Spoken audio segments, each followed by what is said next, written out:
Maintenant, je voudrais faire juste une courte introduction sur la prochaine intervention. C'est une intervention de M. Jean-Paul Lacasse, qui est professeur émérite à l'Université d'Ottawa, spécialisé, entre autres, en droit autochtone et droit minier. Il n'a pas pu se déplacer aujourd'hui, mais il a eu la gentillesse de nous préparer une courte vidéo qui dure environ 5 minutes et qui met le doigt sur un des enjeux fondamentaux du Québec actuellement, qui est celui de la préséance de la loi sur les mines, sur les autres usages du territoire. Dans le jargon, on parle du free mining ou du free entry. Donc, c'est ce dont il va parler. Je souhaiterais aussi vous aviser, je sais que ça a été peut-être mentionné, mais excusez-moi si je me répète, mais les cris est-ce que vous avez mentionné ça, qui étaient supposés ici avec nous, ne sont pas ici, entre autres à cause qui sont en cours à Québec aujourd'hui. Dans l'affaire qui oppose la compagnie minière Strateco, compagnie qui cherche à développer la première mine d'uranium au Québec, dans le territoire traditionnel des Cris, qui oppose cette compagnie-là au gouvernement du Québec. Donc, la compagnie cherche à forcer le gouvernement à lui donner l'autorisation. Les Cris s'opposent et ils préfèrent ne pas intervenir publiquement pendant que l'affaire est devant les tribunaux. Donc, là-dessus, vous pouvez lancer la vidéo de M. Jean-Paul Lacasse.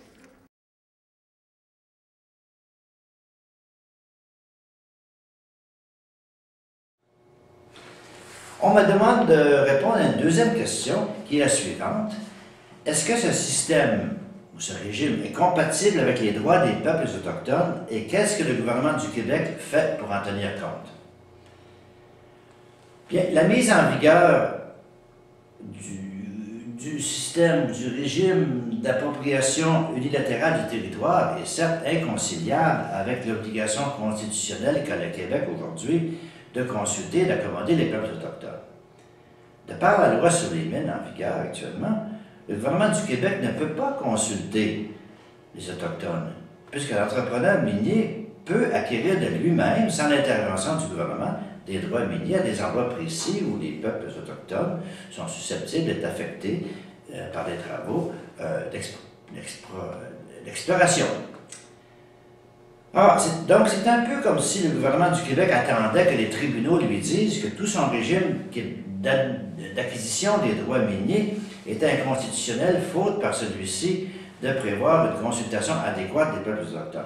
D'ailleurs, le 27 décembre 2012, il y a quelques semaines à peine, la Cour d'appel du territoire du Yukon a déclaré dans l'affaire Ross River contre le gouvernement du Yukon que le régime du claim au Yukon, assez semblable à celui du Québec, était inconstitutionnel, faute de prévoir une consultation des peuples autochtones avant l'enregistrement des claims.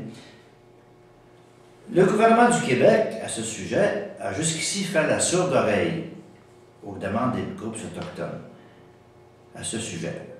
Je pense qu'il devra maintenant modifier sa loi sur les mines en conséquence. Ça pourrait se faire de différentes façons. L'une des façons que pourrait utiliser, ce serait de prévoir que l'obtention de claim dans une région donnée ne pourrait avoir lieu, ne pourrait se faire qu'une fois l'obligation de consultation et d'accommodement satisfaite. Et la troisième question qu'on me pose, c'est est-ce que ce régime de la loi sur les mines du Québec est incompatible également avec les droits et intérêts d'autres personnes ou organismes? Bien, la réponse est oui, parce que la loi sur les mines, en prévoyant cette préséance de l'activité minière sur à peu près toutes les autres activités sur le territoire, devient incompatible avec l'idée qu'on se fait aujourd'hui des droits des autres membres de la société. On peut à ce sujet donner quelques exemples. D'abord, premièrement, celui qui détient un permis de prospection peut, en vertu de la loi sur les mines, aller prospecter sur les terres de particuliers, terres de propriété privée, sans même en demander la permission au propriétaire. Ce qui a quelque chose, je pense, d'outrageant en 2013. Deuxièmement, celui qui a un claim ou un permis d'exploration, et il doit obtenir le consentement du propriétaire de la surface pour effectuer ses travaux. Mais s'il n'a pas le consentement, il a le droit d'exproprier ce droit. Il s'agit, je pense bien, du seul cas au Québec où un individu peut en exproprier un autre. Troisièmement, et si on pense aux municipalités, en particulier les municipalités régionales de comté, c'est celles-ci qui adoptent des schémas d'aménagement ne peuvent pas en adopter selon les priorités qui leur sont propres si ces priorités-là vont à l'encontre des droits qui peuvent être exercés en vertu de la loi sur les mines, le droit d'exploration par exemple.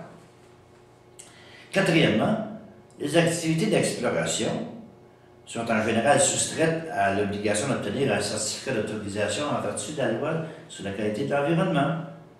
Cinquièmement, les projets de création d'aires protégées doivent habituellement céder la part aux activités minières là où des titres miniers existent.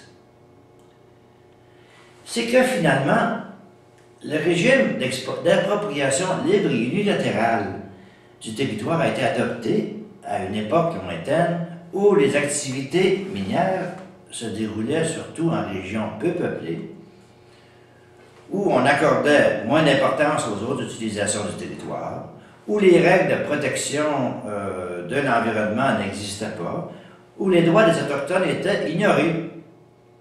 Mais la situation a changé maintenant et la loi sur les mines doit être modifiée et pour s'adapter sous peine de voir des conflits sociaux et juridiques éclater. Alors que faire alors?